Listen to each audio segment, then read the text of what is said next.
Welcome to my channel. இன்றைக்கி ரொம்ப சிம்பிளான ஸ்பைசி டைமண்ட் சிப்ஸு தான் எப்படி செய்யறது பார்க்க போகிறோம். இப்போ இதை செஞ்சு ஒரு பாக்ஸில் போட்டு வச்சுக்கிட்டோன்னா ஒரு மாதம் ஆனாலும் நல்ல கிறிஸ்பினஸோடு இருக்கும். இப்போ வாங்க எப்படி செய்யறது பார்க்கலாம். ஆனால் 1 கப் கோதுமை மாவு, 1 கப் மைதா மாவு எடுத்திருக்கேன். இப்போ 2 மாவுமே ஈக்குவல் குவான்டிட்டி எடுத்திருக்கேன். இப்போ உங்களுக்கு தேவைப்பட்டால் நீங்கள் கோதுமை மாவு மட்டும் செய்யலாம், இல்லை மைதா மாவு மட்டும் சேர்த்து செய்யலாம்.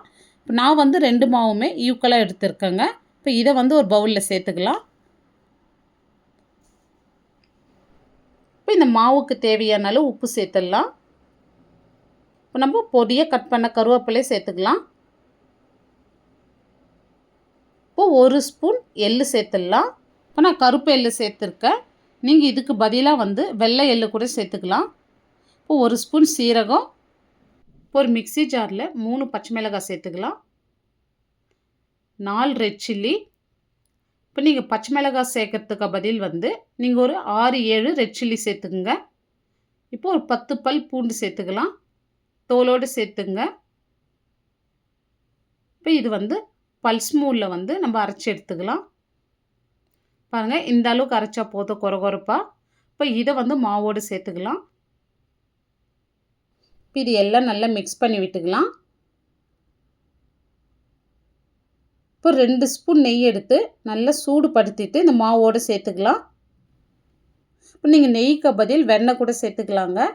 வெண்ணெய் இல்லைன்னா அதுக்கு பதில் நீங்கள் ஆயில் கூட சூடு பண்ணிவிட்டு சேர்த்துங்க. நான் நெய் சேர்த்துக்கிறேன்.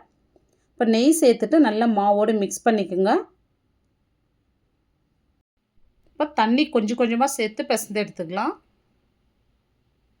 இது ரொம்ப சிம்பிளாக செஞ்சிடலாங்க.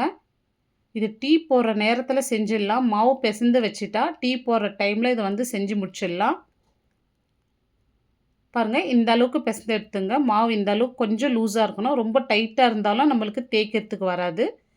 இப்போ இதுக்கு மேலே வந்து நெய் இல்லைன்னா ஆயில் அப்ளை பண்ணி வச்சுக்கலாம். பண்ணிவிட்டு இது அரை மணி நேரத்துக்கு அப்படியே ஊறட்டுங்க. இப்போ அரை மணி நேரம் கழித்து இப்போ மாவு வந்து நான் 4ஆக பிரித்து எடுத்துக்கினேன். இப்போ வந்து கிச்சன் கவுண்டரில் தான் வந்து நான் தேய்க்க போகிறேங்க. இது நம்ம சப்பாத்தி கட்டையிலையும் தேய்ச்சிக்கலாம். சப்பாத்தி கட்டையில் வந்து நம்ம சின்ன சின்னதாக தான் தேய்ப்போம். இந்த மாதிரி கவுண்டர் டாப்பில் தேய்க்க சொல்ல நம்ம எவ்வளோ பெருசாக ஒன்றும் நல்லா விரித்து தேய்ச்சி எடுத்துக்கலாம். இப்போ அதனால் இது ரொம்பவே சீக்கிரமாக வேலை முடிஞ்சிடும் இந்த மாதிரி நம்ம தேய்க்க சொல்ல. இப்போ உங்களுக்கு பார்க்க சொல்லவே தெரியும் எந்த அளவுக்கு மெலிசாக தேய்ச்சிருக்கேன் பாருங்கள். இப்போ இந்த மாதிரி மெலிசாக இருக்க சொல்ல நல்லா கிறிஸ்பியாக இருக்குங்க. இப்போ இந்த மாதிரி வந்து ஒரு பீஸா கட்டர் இல்லைனா வந்து கத்தி வச்சு இந்த மாதிரி கட் பண்ணி விட்டுக்கலாம். இப்போ இந்த மாதிரி கட் பண்ணிவிட்டு இந்த மாதிரி சைடில் கட் பண்ண சொல்லதாங்க நம்மளுக்கு டைமண்ட் ஷேப்பில் வரும். இப்போ இந்த மாதிரி ஒரு கத்தியில் எடுத்து விட்டுக்கலாம். ஈஸியாக வந்துடும் பாருங்கள். இப்போ எடுத்துகிட்டு வந்து இந்த மாதிரி தனித்தனியாக எடுத்து வச்சுக்கலாம். எல்லாமே இந்த மாதிரி எடுத்து வச்சுன்னு இப்போ பாருங்கள், ஆயில் வந்து நல்லா சூடாயிட்டு இருக்குது. இப்போ சூடான ஆயிலை வந்து மீடியம் ஃப்ளேமில் வச்சுட்டு இப்போ நம்ம இதை ஆயிலில் சேர்த்துடலாம். இப்போ பாருங்கள், சேர்த்ததுமே மேலே வருது. ஆயில் நல்லா ஹீட் ஆகியிருக்கு பாருங்கள். இப்போ மிதமான சூட்லேயே இதை பொரித்து எடுத்துக்கலாம். இப்போ இந்த மாதிரி நல்லா திருப்பி விட்டுங்க. பாருங்கள், இந்த மாதிரி நல்லா கலர் மாறி வந்ததே எடுக்கலாம்.